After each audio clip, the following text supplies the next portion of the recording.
চীনামাটির ঘরগুলো কি সুন্দর না? এটা কিন্তু টাকা জমানোর ঘর। শিলিগুড়িতে এখন চলছে পৌষ মেলা। পৌষ মেলাতে কিন্তু প্রচুর রাইডিং অপশন আছে, নাগরদোলনা থেকে শুরু করে dragon train ride, dragon boat ride, break dance, আর শুধু কি বড়দের জন্য, বাচ্চাদের জন্য তো আরো বেশি বেশি রাইডিং অপশন আছে। আমাদের প্রাত্যহিক জীবনে ব্যবহৃত জিনিস থেকে শুরু করে ঘর সাজানোর জিনিস, রকমারি জিনিসের একদম বাহার। এই আর্টিফিশিয়াল ফুলগুলো দেখো, গাছগুলো একদম এত সুন্দর লাগছে। চারিদিকে কুয়াশায় ঢাকা কনকনে ঠান্ডার মধ্যে মেলায় ঘুরতে বেশ ভালোই লাগে, কেননা একটা জমজমাট ভাব মেলাতে তো থাকে। এরকম ঠান্ডায় মেলার মধ্যে ঘুরতে গিয়ে এমন স্বাদের চা পেলে আর কি লাগে বলো। এই চায়ের স্বাদের সাথে কোনো তুলনাই নেই। মেলায় গিয়ে আমি কি কি খেলাম, আমি তো শুধু সেগুলোই দেখালাম, কিন্তু এছাড়াও আরো অনেক অনেক টেস্টি টেস্টি খাবার আছে। এখানে যে ব্যাগগুলো দেখতে পাচ্ছ সব কিন্তু 100 করেই ছিল। এই পৌষ মেলা কিন্তু থাকতে চলছে 4 তারিখ পর্যন্ত।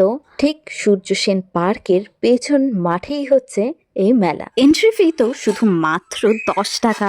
তুমি গিয়ে ভেতরে ঘোরো না ঘোরো, ওখানে গিয়ে কিন্তু সাংস্কৃতিক অনুষ্ঠানের ড্যান্সগুলো দেখতে কিন্তু খুবই ভালো লাগে, তোমরাও দেখতে পারো।